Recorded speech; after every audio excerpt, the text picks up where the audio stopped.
guys, sorry for the video being so damn late today. For all I know, it'll be past midnight by the time this goes up, but what can you do? I got completely sidelined by the news of Gene Wilder's passing.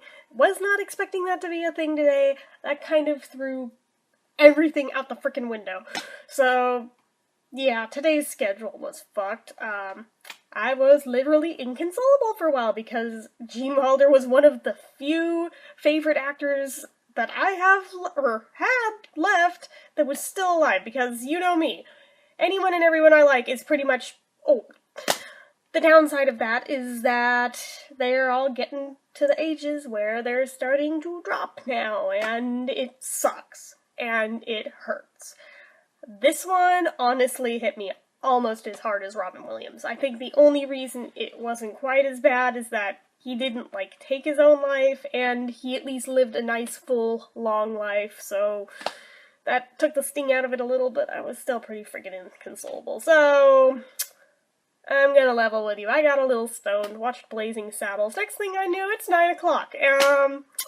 So I'm gonna film now, because better late than never, right? So anyway, why am I choosing now to make this video?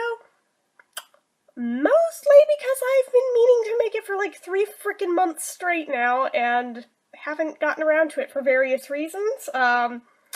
Mostly I wanted to collect my thoughts and make sure I knew what I wanted to say about the album and each track and everything before going into it and just drawing a blank and being like, it's good, I like it. For reasons. Yeah, no, I didn't want to be like that. So I want to jot down loose notes, and I can work with that in the context of a review. I'll probably move the camera a little further back so I can actually read the notepad file on my computer that I have behind this. But yeah, so funny story. Every single time that I've written this down, I know better, I know the importance of save your work, save your work, save your work, and yet, for as much as I'll advise other people on doing that, do I take my own advice? No, I don't. I play risky, I'll write shit in Notepad where there is no autosave, I'll freaking leave it there without saving anything, and hope like hell my computer doesn't crash, or that I don't accidentally close the window, or this, that, or the other, and 9 times out of 10, yeah, I screw myself over with this. You would think I'd freaking learn, and I don't. So, that's a thing. So every time I had these notes almost done, I would get to where I was basically done with the album and up to the bonus tracks, and my computer would crash without fail every time, to the point where my sister started to joke that, hey, maybe there's something to this. Maybe it's a sign you shouldn't make this video. And I thought she was full of shit at first and just wanted to rain on my parade. And the more times it happened, the fact that it's taken 3 months to get them all written, kind of started believing that maybe she could possibly be right, but doing it anyway, because I actually did manage to get them finished earlier, and I did save them this time, just in case. So yeah, I guess I'm going to work with that. But yeah, it has been 3 freaking months. It came out at the end of May. We are now at the end of August, and I'm only just getting around to it. And I can't even blame it on not having the album at first, because I did. I actually had it early. I had it a day earlier than it came out, so I really have no freaking excuse here. And yet, there you have it. That is my excuse. So, like I said, I'm going to move this on top of my computer. Try and clip it where it won't fall. I know, I could edit this out, but I'm a lazy fucker, so I'm not gonna. And yeah, I realize I am cursing, and therefore this is not postable in a certain group. Sorry as hell about that. This is the video I'm doing on this. Make your own if you want to do better. So, anyway. Oh, I don't like that angle, but it'll have to do. So, first off, I'm gonna admit that I had some really mixed feelings about this album when I first heard it was even gonna be a thing, even before I heard any tracks from it. Since basically, it felt like a Monkees album, but without Davy. Why would you do that? I mean, yeah, I get it's 50th anniversary, but why would you do that? That hardly seemed worth it to me. Davy was and always will be my favorite, and there's no substitutes for that. Nez is my second favorite, but we all know that basically where the Monkees are concerned, his involvement has been pretty limited at best, with anything from 80s and onward, actually from 70s and onward, but yeah, so I figured at best maybe he'll like be on a track or two, that's probably it. So I didn't have my hopes too high there either. So I was figuring, oh god, so it's basically gonna be the Mickey Dolenz show with a few tracks from Peter. Awesome. Yeah, Peter's basically the Ringo of the group, where singing is concerned, and Mickey is Mickey, and Mickey has always been my least favorite, so I'm like, oh, cool. Alright, well, maybe I'll just skip that then. So, yeah, I know, unpopular opinions, but they are my opinions. I'm allowed to have them, and if you don't like them, too bad, make your own video with your opinions. So, yeah, anyway, where was I?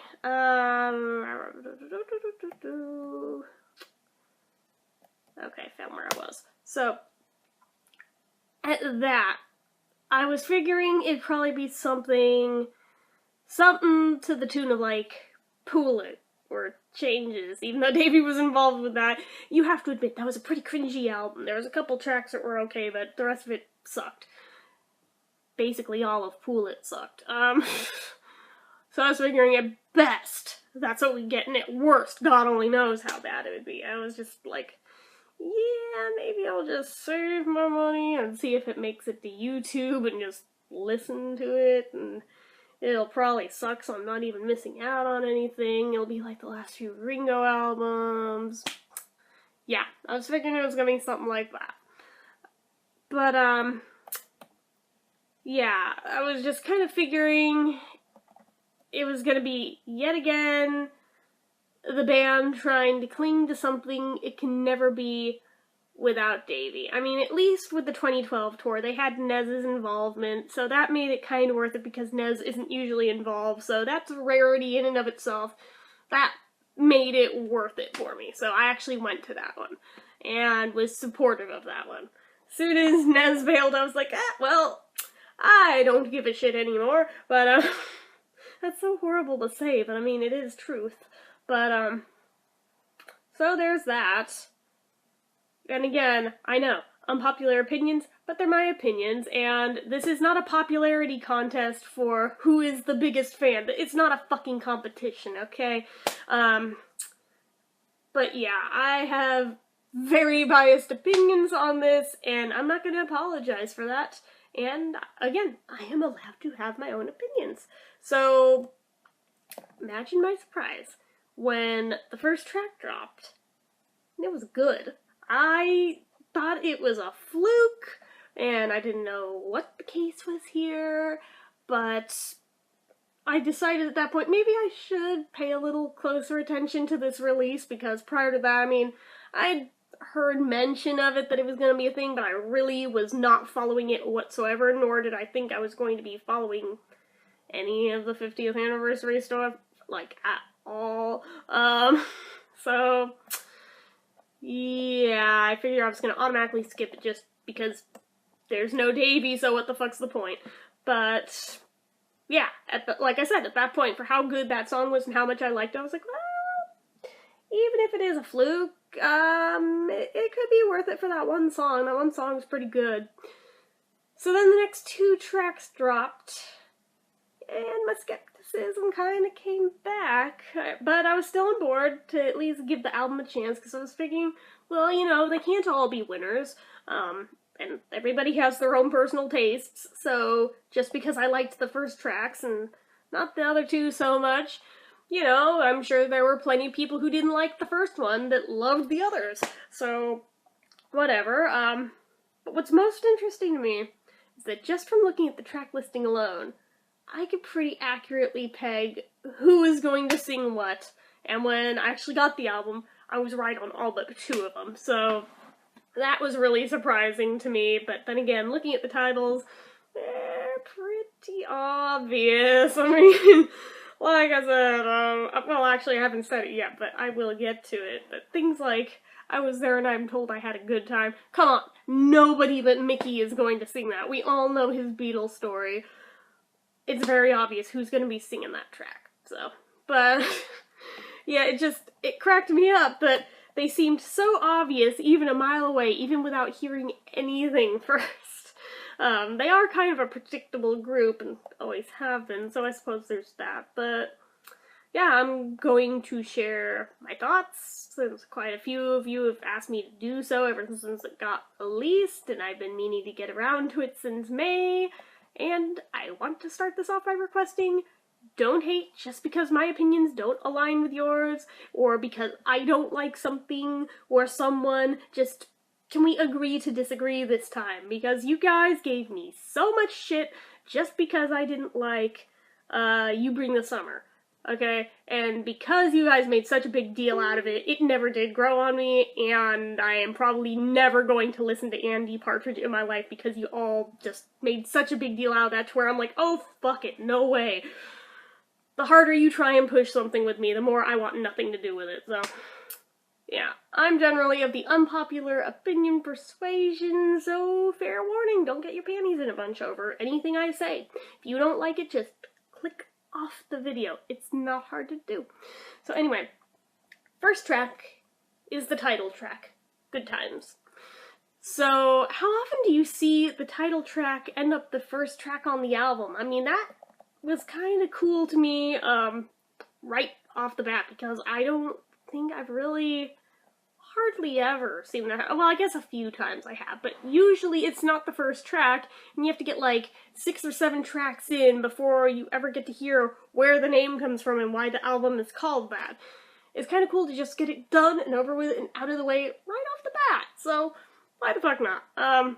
But yeah, this song won me over pretty instantly. I had a feeling it would. It's a cover of a Harry Nilsson track, and I love Nilsson, so I was pretty sure I was gonna love this, just as I love the other Monkees tracks that he wrote. So, yeah, no shocker there to me, and I had heard his track before, and like I said, this wasn't exactly new to me, but I mean, it being a Monkees version of it, that part obviously was. But, oh my gosh, can we just talk about that guitar? Like, come on, tell me it doesn't make you want to get up and dance to it when you hear it. Like, I'm pretty sure if it doesn't, you must be dead. So, it's also just really, generally, very Beatle-y sounding, which automatically means I love it. Maybe not you so much if you're not a Beatle person, but I am. So, I was a Beatle fan first, and will be more so than a Monkees fan always. So, but yeah, this is one example where Mickey's aging voice really wasn't detrimental to a song. It actually added depth and soul to it, I think. That otherwise might not have been there if he'd attempted the same track when he was like 20 or 30. So actually the age worked to his advantage on this one, so that's kind of cool that it kicked the album off with, alright, no bullshit, yes, I'm old, but I'm still cool, fuck you all if you don't think so. Yeah, this is my synopsis of it. You guys probably should tune out of this review right now because it's kind of a train wreck already. But yeah, so then they threw in Harry's vocals, and it kind of reminded me of that time that Natalie Cole did the duet with Nat King Cole, and even though it was posthumously, but I mean, that's like a good thing. That's not a bad thing. So, all around, it's a super solid song. I love it. It's one of my favorites on the album. Which brings us to the second song. Oh, my frigging favorite one to talk about. You Bring the Summer. I think we already covered my feelings on this one in that other video. I already did on it, the one you guys gave me shit over. And like I said, this song has not grown on me, no matter how hard I've tried to force myself to like it. I just don't. I thought maybe over time it would, but you guys just kept trying to press it so hard, whereas like, you know what, you're making me literally resent this song existing. Not to mention the songwriter who wrote it. So, I don't know, the lyrics are just really juvenile, and it doesn't even feel like a Monkees song. It's just weird hearing a grown-ass man sing lyrics about these things like he's trying to ride the coattails of his own youth. It's fucking weird, okay? I'm sorry. I will come right out and say it, but it's fucking weird. And this is my opinion. You're allowed to not like it, just like I'm allowed to not like this damn song. For freaking real. You're allowed to like it just as much as I'm allowed to not like it. Can we just agree to disagree? Yeah, it has just made me frustrated anytime the song is even mentioned at this point without even having to hear it. It just instantly angers me now. So, good job, guys. Even if I had a chance at maybe liking that song at one point, you guys completely made sure I will never like that song. Because you guys just all were jumping all over my ass for basically not bowing down and worshipping at the Church of Andy Partridge. And I honestly didn't know who he was, which there's no crime being committed there for not knowing who a person is. And honestly, I didn't know who he was then, and now I really don't want to know who he is now, nor do I want to know anything about that band he was in. I just want nothing to do with him, okay? Can we just get that out of the way here? Cool. So anyway, like I said, I honestly didn't know who he was when I made that video, and for how much hate and how hard you guys just kept trying to push him on me, I don't want to know who he is. It's just like the song in general. Everyone's been trying to push it on me way too hard. I mean, maybe I'd have at least gotten to where I'd be lukewarm on the song, maybe, if you guys hadn't have really basically made a lynch mob out of it. But for how hassled I got, not just here, but on all my social media platforms, and often by the same people over and over, yeah, I mean you. If you think this is about you, it's probably about you, because you would know if you hassled me on all of my social media about this very thing. Then yeah, you know what? It was you who ruined the song for me, and I honestly kind of resent it just for existing, and the fact that people won't accept the fact that not everyone in the world is going to hail every single song like it's the best thing that ever fucking happened. I'm not gonna drink the Kool-Aid, guys. It's not gonna happen. Get over it. And that's not even the touching on the freaking music video for this thing. Just, oh my god, as if I weren't already getting enough of the vibe that they're trying to ride the coattails of their own youth. The whole thing is computer animated of different scenes of the show. It's falsely misrepresenting what the band is today. I realize it's the only way that they're able to get Davey even technically into a video without just using old footage is to use animations. I don't know, the whole thing smacks of phoniness. I don't like it. I'm never going to like it. It wasn't even a good animation. Not that I could do any better, but just the whole thing just gives me a headache even thinking about it. Like, I am legitimately getting one right now talking about this song. So, it just, like I said, the fact that they're trying to push an image so hard that doesn't align with what they are for this frigging stupid song just further proves my point that they're fucking nothing without Davey. Boom! I said it. There is no Monkees without Davey. And you probably hate me for saying that, and I don't really care. So, not sorry, not apologizing. The song just gives me a really weird vibe on every possible level. I'm never going to like it. Stop trying to win me over on it. It's not gonna happen. I'm moving on to the next song now because I'm getting legitimately pissed, and we're like already 20 minutes in, and that was only the second track out of I don't know how many, but a lot. So, at least the third song on the album is She Makes Me Laugh, which I already covered this one in its own video too. It was the first one that dropped, and I had the opposite extreme on that song in that I loved that one. Now, by this point, the novelty factor is kind of worn off, and I've chilled out over it, but I still like it. Like, a lot, and if it comes on, I still crank it up and sing along to it at the top of my lungs. But I mean, I'm not, like, listening to it non-stop on repeat at this point. If we're being completely honest, I've moved on to other songs that I've done that with now. So, I think that's all that needs to be said on that one, since I think I already said everything that needs to be said about that track in the other video. So, okay. The next track is Our Own World, which has quickly become my favorite on the whole album. Now, the intro on it sounds really Partridge Family, in my opinion. Again, my opinion, you may differ, but I can live with it. Even though I am not a Partridge Family fan, I can live with that vibe being a thing here. But I want to make an observation. Listen to the style of this song. I can guarantee you, if Davy were still alive, this would have been a Davy song, not a Mickey song. This is his style. This sounds like it was written for him, even though it was probably written after he was already gone, but just, it feels like a Davy Jones song.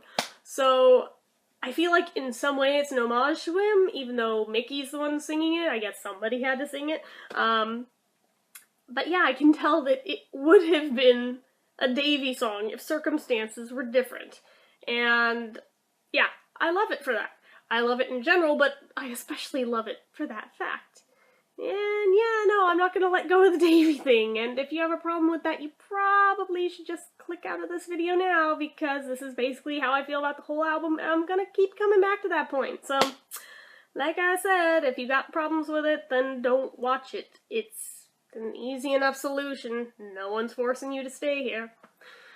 So, the next track is Gotta Give It Time. And this one's kind of interesting to me because it's got, like, this garage band feel to it. It's, like, really gritty and really raw, and yet it still kind of nods to older Monkees songs without it feeling recycled or stale or like a complete and total ripoff of older songs. Like, I don't know, does this make sense outside my own head, or is it just me? I may just be babbling at this point, but it makes sense to me anyway. But, the other trippy thing to me about this song is that whatever it is about this style, Mickey's voice sounds considerably younger on this track than it does anywhere else on this album. Like, if I didn't know better, I'd say this was like an old track that got recorded like 30 years ago that they never used or something. Because honestly, Mickey's voice sounds very young by comparison to what it generally sounds like nowadays. So it's like, huh, are you positive they didn't record this before he kind of adopted that old man bellow style of singing? Like, for real, he sounds so much younger on it, and I don't know if it's like, well, I guess it wouldn't be auto-tune that would do that, but I'm sure there's some studio magic that they pulled to make it sound that good. It just, whatever it is, he should probably go with that more often. It was kind of cool to hear him sound that much like his younger self, even if it did involve some studio magic that he could never replicate on stage. But it's just, in general, even on the album, that's kind of a cool thing that that's even a thing, you know? And it fits right in with how many of the other tracks just work well for this. But as weird as this sounds, I'm going to sound batshit insane, I don't even care. But as weird as this sounds, this album has basically become a workout album for me. And there's a few songs that I'll either skip or that I'll use them as like breather songs, but largely it's a pretty up-tempo enough beat, like across the board with the songs on this album to keep me moving without feeling like it's a hassle to even bother with it. And those of you who know me realize just what a huge thing that is, since, yeah, generally I don't exercise. Ever. At all. And this album makes me want to, so I figure it must be doing something right and I give it credit that most of the songs on it are making me, in a roundabout kind of way, a little bit healthier, so that's kind of cool. So, next song on here is the first version, there's 2 of them on here, of Me and Magdalena. So this is the first slow song on the album, and there's actually surprisingly few slow songs on the album. I was expecting there was going to be more than that, and I am actually surprised and really happy that there's not. So actually, because there's so few, I don't even mind, because normally, yeah, I'd probably skip over this stuff if there were more of them, but because it's only a few, I can live with it. But, this was the other track that was released early. And unfortunately for me, this is not a problem with the song itself. Sorry, I'm shifting around. But, it's not a problem with the song itself so much as it's my issue that I developed kind of a bit of a Pavlov's dog's response, because when I first listened to it, I was climbing into bed, and it lulled me to sleep.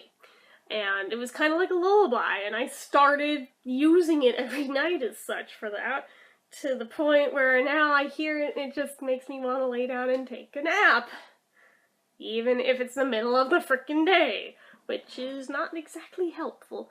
But, yeah, I mean, it's a really pretty song, you know, there's nothing wrong with it, and I don't dislike it. It's just one of those things that, because the second I got a hold of it, I inadvertently made this mental association with it as being a sleep song. Now I kind of can't unlearn that. It's weird. So again, that's my problem, not the song's problem. It is what it is. You win some, you lose some, and at least there's a, different version of it later on in the album, and I feel very differently about that one, but we'll get to that later when we hit that track. So the next song on here is Whatever's Right. And from the opening guitar notes, I'm pretty much instantly taken by how authentically 60s Monkees style this one feels like. See, now if You Bring the Summer had sounded like this, I'd probably like it, but it doesn't. But yeah, this one just is awesome! And you could honestly probably mash up random scenes of the show with this song and slap the title Romp on it, and a lot of people would probably buy it that was just how that episode went, because it feels that natural and that legit to, it just belongs on a 60s Monkees album. It actually did capture the sound and the style and everything that most of the rest of this album tries to do but kind of fails at. But no, this one did it, so whoever the hell wrote this one, huge props to them, because they pulled it off. Most of the other songwriters didn't pull it off. This guy did, whoever it was. I didn't look up who it was. Honestly, I can't really be asked to do it. Feel like leaving it in the comments, go ahead. Nobody's obligated to go look it up on my behalf. I'll probably eventually get around to it. Might be like another month before I bother, but I'll eventually do it. I'm lazy. But, yeah, it's probably, probably like my second favorite one on the album, if we don't count the bonus tracks. Because literally everything about it sounds so authentically 60s. And not in a dated way, not in a stale way. I mean it in the best possible way. And I couldn't have asked for anything more or better than this on a new Monkees album. This really exceeded my expectations, and if the entire album could have sounded like this song did, I would be a perfectly happy camper. Even to just have the one track makes me pretty darn happy. So this brings us to Love to Love, which, yeah, we finally hit the Davy representation track, and I knew going into it this was that, because this is not a new song to me. For as much as they claimed that they used an unused take of this song, it's the same exact one we've had for decades, and all they did, literally all they did, was add some harmonies to the chorus. Other than that, it's identical to what we've already had for years, and that's really disappointing, since I kind of went into this one, holding my breath, not really knowing what to expect for what they did to it, or what this alternate, or supposed alternate take was gonna sound like. But then it was basically just the same exact thing we've already had for a long time. And it's like, oh, I don't know what I was expecting. I don't know how I expected legitimately, genuinely new Davey material when he's not here to give it, but I had my hopes up, and maybe if I had gone into this track without any expectations, maybe I wouldn't have been let down, but I did. I made the mistake of believing it was going to sound different from the one we've already had, but I don't know. Maybe it's new to people who aren't like hardcore Monkees fans, who already have all the albums and all the bonus material and just all the things, but for the rest of us, this isn't new. The harmonies are, but are they really enough on their own to consider this a new track? No. No. It's just like breathing a tiny breath of fresh air into an old track. That is all they did there. So, the next track on the album is Little Girl, and oh, how did I just know that a song called Little Girl was gonna be a Peter Tork song? Just saying. We won't go into his reputation here, but I guess for a Peter song is pretty decent, but as a song in general, not gonna lie, I usually skip it. I mean, I know I'll probably get shitloads of hate for that too, but Peter's never been a great singer to begin with, and now he just sounds feeble. And yeah, I know about the health issues he's had, and yes, I'm grateful he's still with us, but I'm just saying that if we're being analytical of this album and its material here, that this is not one of my favorites, and it's pretty meh, in my opinion. But the next track is Birth of an Accidental Hipster, and much like how the previous title was super obvious who was going to be singing that, there's no one who could have sang a song by this title other than Nez. I mean, Nez basically is the original hipster as far as I'm concerned, and he's completely awesome for that. And, I mean, it's sort of like bookending his career with the Monkees. This song really makes me think of Papa Jean's Blues, in that the title is nowhere in the song, and the lyrics have nothing to do with the title. But that's just how it rolls, because it's a Nez song, and this is how it's always been done, and we kind of love him for it. So, there's that.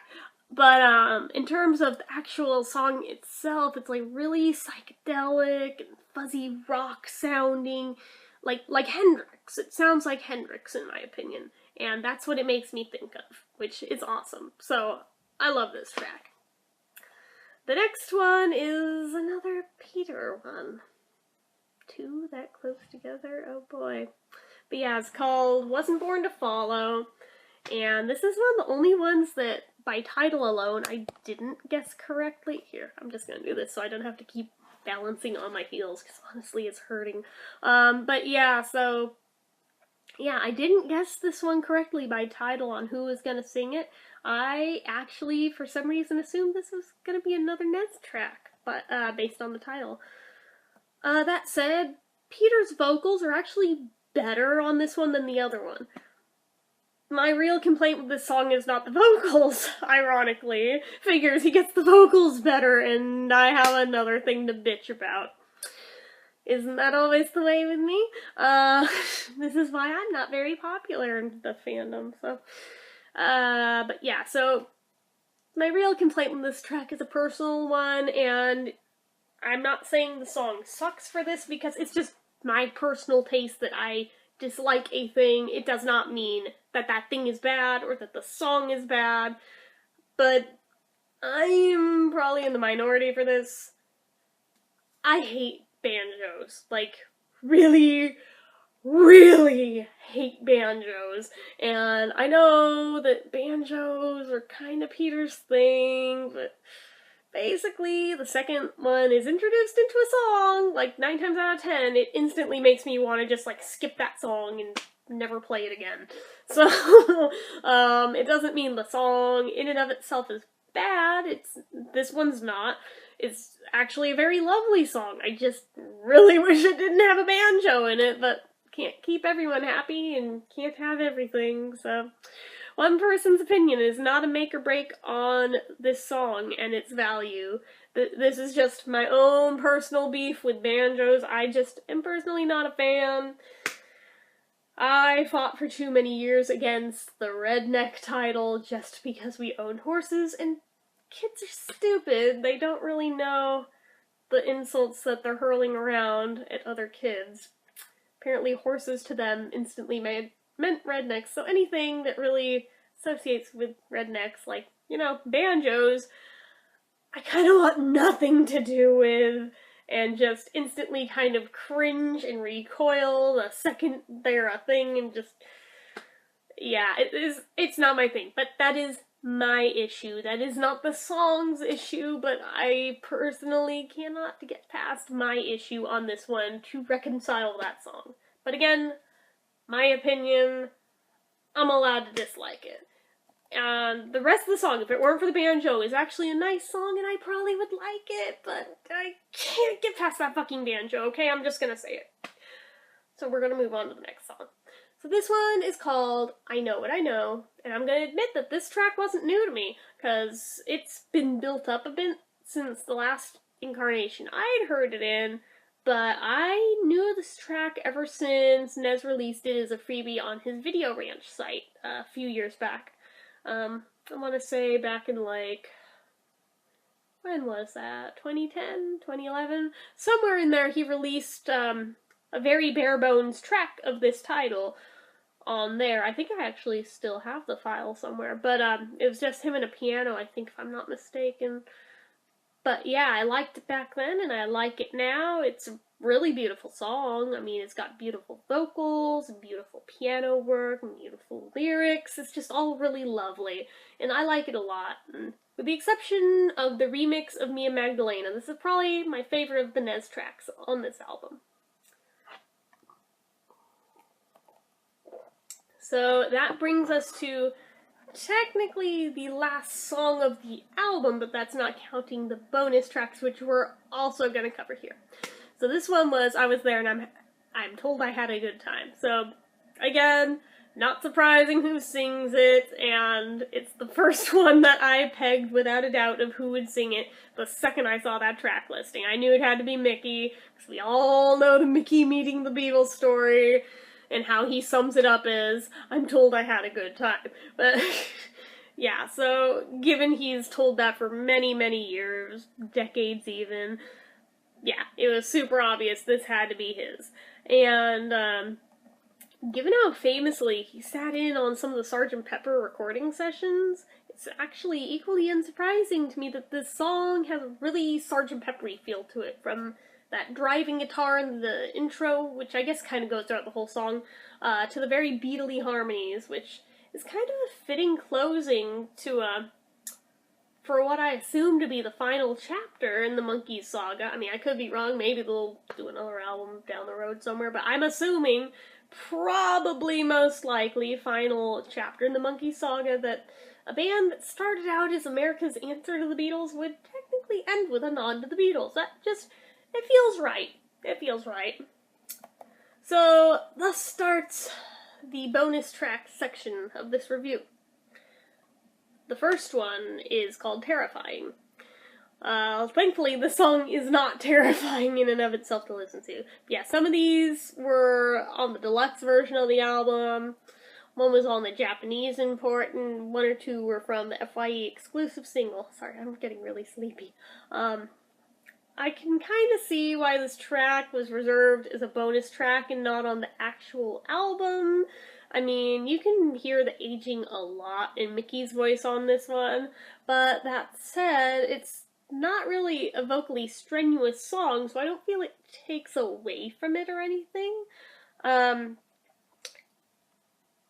sound and the tone of the song are pretty unique, because in my opinion, it brings sort of, how do I want to put it? Sort of like a modern nostalgia feeling to it. Does that make any sense to anyone outside my head? Probably not. It doesn't feel dated. It doesn't feel contrived. It doesn't feel fake or forced or anything. It just feels really natural.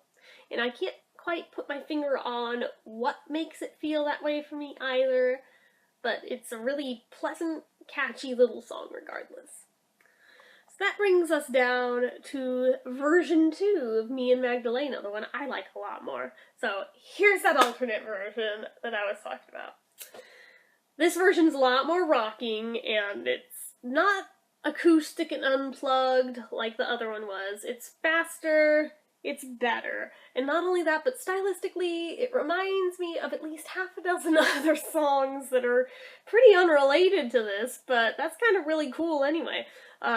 It almost becomes a dance song, and honestly, I've probably listened to this version like at least 5 times, more or many times I've listened to the original. Now why this one didn't make the cut for being on the album and vice versa of the other one being the one that's a bonus track, I'm not really sure, because this one's very superior in my opinion. So that brings us to A Better World. This brings us back to Peter. Again. Honestly, this album probably has the most Peter vocal representation of any Monkees album ever. And I'm sure that's probably no doubt in a bid to help make up for the lack of Davy being there, but still, there's so much. But, that said, I would totally be happy to swap out the banjo song for this song, because this song's actually pretty cool. The guitar on it sounds like very, like, 90s LA. I don't know how to really define it better than that.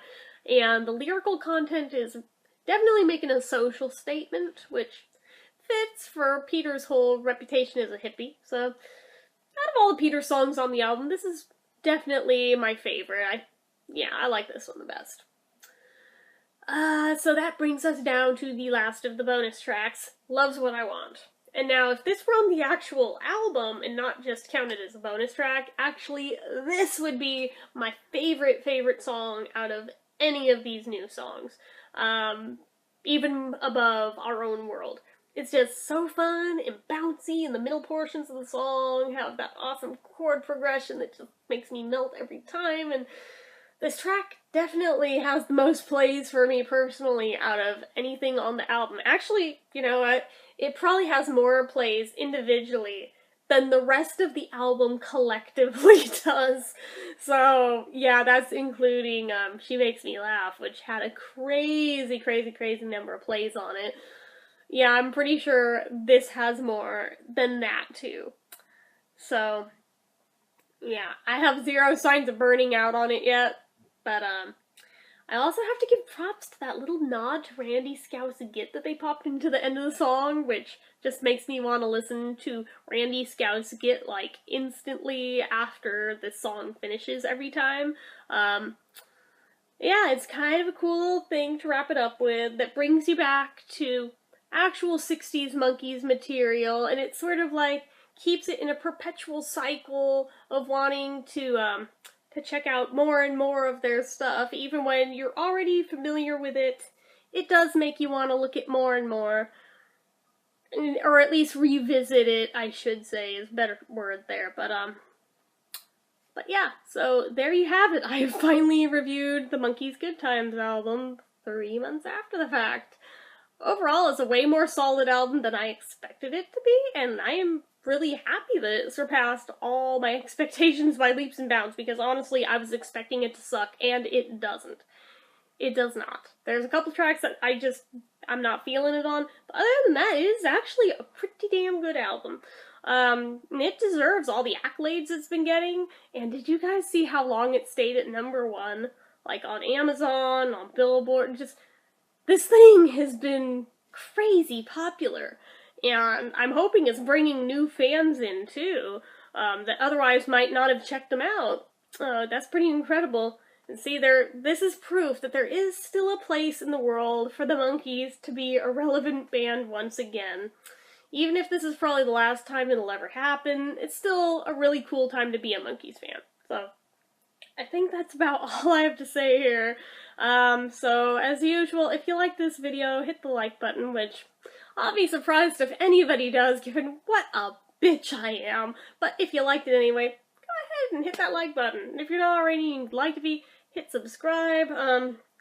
Leave comments down below. Try not to be too brutal with me because, again, these are opinions. I'm not stating facts, for the most part. They're opinions, and I'm allowed to have ones that differ from yours. Even if my opinions piss you off, I'm still entitled to my opinions. And if you stuck here through all 45 minutes of this, honestly, on some level, you have to be aware of that. So, again, like I said, leave comments down below. I finally got around to making this, so we may as well hear what you've got to say. So, that's about all I have to say tonight. For those of you who are here for my other videos, the other ones I would have posted today, I'm gonna do tomorrow instead. I am so sorry for the delay on them. It has been a weird frickin' day. I am ready to just go crash in bed as soon as this gets uploaded. So, like I said, I will try and make up the videos that didn't happen today tomorrow, and I will see you guys then. Good night.